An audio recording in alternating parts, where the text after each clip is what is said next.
क्या इसके लिए जो नीड है एटमॉस्फेयर की वो रहती है, और किस तरह से उसे एक आम किसान अगर ये करना चाहे बागवान तो उसके लिए क्या क्या चीज़ों की ज़रूरत पड़ेगी, इसके बारे में थोड़ा सा बताइए। जी, सिम्बिडियम ये जो अब आप दोनों तरफ मेरे देख पा रहे होंगे, ये एक ऑर्किड है और ये बेसिकली वैसे सिक्किम और मेघालय और शिलोंग ये वाले एरियाज़ में अब तक होता था, लेकिन अभी क्योंकि हमने इसको हिमाचल प्रदेश के कुछ एरियाज़ में भी इंट्रोड्यूस कर लिया है, जिसमें से हमारा पुष्प विज्ञान विभाग पहला है, जहाँ पर हम इस पे अनुसंधान जो है वो डायरेक्टेड अप्रोच के साथ हम यहाँ पर शुरू किया है। अच्छा, दूसरा बहुत ही महत्वपूर्ण विषय ये है कि इसको पूरी लाइट की आवश्यकता नहीं है जो डायरेक्ट सनलाइट होती है, इसीलिए हमने आपने देखा होगा कि ये 50% शेड नेट हाउस के अंदर इसको लगाया है। तो इसको खुला हवादार जगह चाहिए, शेडिंग चाहिए और धूप भी चाहिए, एम्पल खूब सारी धूप भी चाहिए, लेकिन शेड में लगाएंगे तो फूलों का अच्छा हमारे को इसमें मिलता है। दूसरी बात, क्योंकि इसमें एरेशन चाहिए तो इसको बेंच के ऊपर रखा जाता है। ऑर्किड्स को ज़मीन में नहीं लगा रहे हैं हम।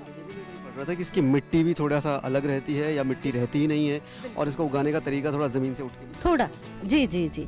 तो जैसे कि हम देख पा रहे हैं कि बेंच के ऊपर हमने ये रखा है, और ये बहुत ही यूनिक पौधा मैं कहूँगी, क्योंकि इसको मिट्टी में लगाना ही नहीं है। इसकी जड़ें जो हैं वो एरियल रूट्स होती हैं, उनके अंदर अपनी कैपेसिटी होती है कि वो हवा से ही एब्जॉर्ब करती हैं मॉइस्चर भी और कुछ खाने पीने के न्यूट्रिएंट्स भी।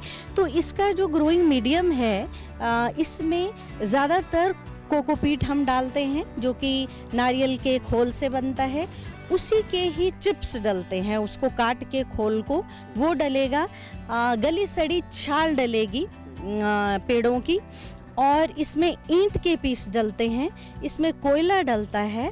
तो इस पे अब अलग अलग संस्थानों में बहुत सारा रिसर्च हो चुका है, और लगभग ये पाया गया है कि जब हम कोको चिप्स और कोकोपीट को 3 मात्रा और दूसरी भी 3 मात्रा को मिक्स करते हैं, 1 पार्ट पाइन या किसी भी बार्क के साथ जो कि पेड़ की छाल होती है, तो ये एक अत्यंत अच्छा मीडियम बनता है। बिल्कुल हवादार मीडियम चाहिए, टाइट नहीं चाहिए, ताकि इसकी जड़ें भी पूर्ण रूप से हवा ले सकें और एस्पायर कर सकें। और जिन इंग्रेडिएंट्स का इस्तेमाल होता है एक बेस तैयार करने के लिए, वो ये इंग्रेडिएंट्स है।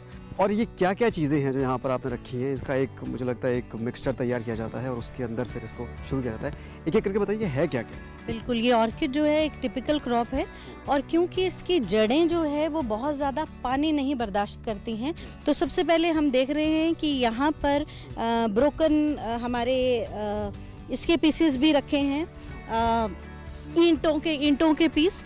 तो गमले में सबसे पहले ईंटों के पीस की लगभग 2 इंच लेयर डालते हैं, कोयले का प्रयोग किया जाता है, और अगर हमारे पास मिट्टी के टूटे गमले हैं और ईंटें नहीं हैं तो उन्हें भी डाल सकते हैं।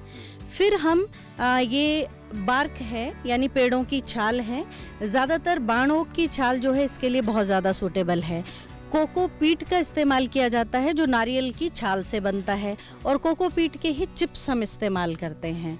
और लीफ मोल्ड आप देख पा रहे हैं जो जंगल की मिट्टी है।